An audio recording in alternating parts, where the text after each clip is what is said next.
નમસ્કાર દર્શક મિત્રો, કિરણ એપા ઓફિશિયલ ચેનલમાં તમારું સ્વાગત છે। હું છું ભાગ્યશ્રી એપા। જોઈએ આજના સમાચાર। વાવ તાલુકાના બાહિરા ગામે મૃત્યુ ભોજ પ્રથા બંધ કરી મેઘવા સમાજમાં ઉત્તમ ઉદાહરણ પૂરું પાડવામાં આવ્યું। વાવ થરા સુઈગામ મેઘવા સમાજ દ્વારા થયેલ મૃત્યુ ભોજ પ્રથા બંધ કરવામાં આવી, જેનું ઉત્તમ ઉદાહરણ પૂરું પાડવામાં આવ્યું। મેઘવા સમાજમાં યુવા આગેવાનો, સમાજના વડીલો, સામાજિક આગેવાનો, બુદ્ધિજીવી વર્ગ દ્વારા સમર્થન કરવામાં આવ્યું।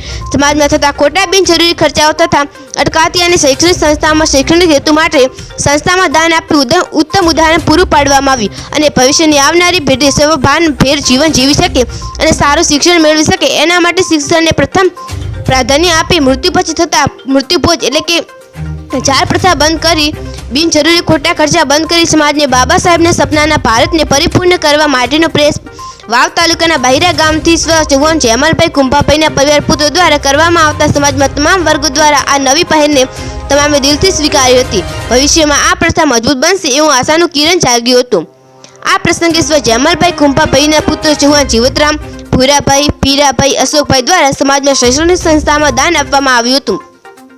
ચૌહાણ જીવતરામ અને પ્રભુભા ચૌહાણના હસ્તે અખંડ મેઘવા સંસ્થા વાવ, મેઘવસી સેવા ટ્રસ્ટ થરાદ, સુઈગામ શિક્ષણ સંકુલ અને પાલનપુર શિક્ષણ સંકુલમાં 5-5 હજારનું દાન આપવામાં આવ્યું હતું। આ પ્રસંગે વાવ અખંડ મેઘવા સમાજના પ્રમુખ અરુણભાઈ આચાર્ય, બીડીએસ પ્રમુખ પ્રભુભાઈ હડિયલ, બનાસકાંઠા દલિત સંગઠન સેક્રેટરી શાંતિભાઈ રાઠોડ, નાનજીભાઈ હડિયલ તેમજ સમાજમાં આગેવાનો ઉપસ્થિત રહ્યા હતા। આજે બાહિરા ચૌહાણ જેમલભાઈના પવિત્ર આત્માને ભગવાન પ્રકૃતિમાં શાંતિ આપે અને એમને અમે શ્રદ્ધાસુમન કરવા માટે અત્યારે ઉપસ્થિત। આમ તો પૂરા પંથકમાં આવી જે બનાવ છે અને જે આ જીવિતરામભાઈ સાહેબે પોલીસ કર્મચારી બેસણામાં આજે સમાજના બધા જ લોકોને મારે કહેવું છે કે આપણો જે રિવાજ છે, સમાજનો જે રિવાજ છે એ વર્ષોથી ચાલતો આવતો રિવાજ છે, પણ ઘણી બધી સમાજોએ તમામ રિવાજોમાં, રૂઢિઓમાં, માન્યતાઓમાં ફેરફાર કર્યો છે અને આજે સાહેબે પણ એમાં ફેરફાર કરી અને આખા વિસ્તારમાં એક દાખલો બેહાડ્યો છે, એમનો અમને ગૌરવ છે।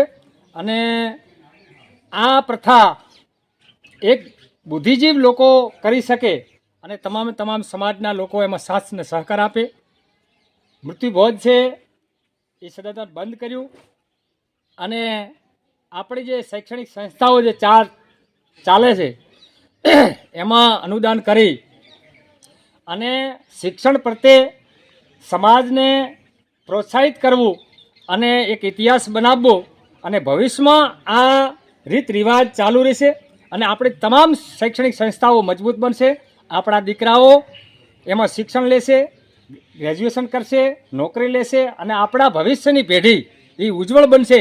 એ માટેનો આ ઐતિહાસિક નિર્ણય અમે તમામ સમાજના લોકો આવકારીએ છીએ અને તમામ સમાજના આગેવાનો, સામાજિક આગેવાનો, રાજકીય આગેવાનો, અમારા જેવા કર્મશીલો તમામને હું વિનંતી કરું છું કે આ રિવાજને આપણો જેમ બને એમ આપણી જે શૈક્ષણિક સંસ્થાઓ છે આપણા સમાજના ઉત્થાન માટે તમામ પૈસા વપરાય એ માટેનો અભિગમ હોવો જોઈએ અને આ થશે તો જ આપણું ભવિષ્ય ઉજ્જવળ બનશે અને તો જ આપણી આવનારી પેઢી ભવિષ્યમાં દેશમાં કે આ વિસ્તારમાં વ્યવસ્થિત રીતે આત્મસન્માન અને ગૌરવથી જીવન જીવી શકશે।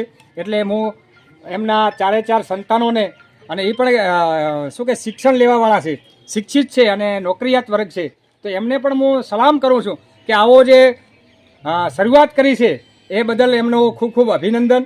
અને હું છેલ્લે જેમલભાઈને પણ શ્રદ્ધાસુમન કરતા એમનું પવિત્ર આત્માને ભગવાન સદગતિ શાંતિ આપે અને પ્રકૃતિમાં એમને શાંતિ મળે એ જ અભ્યર્થના સાથે જય ભીમ, જય ભારત, નમો બુદ્ધાય।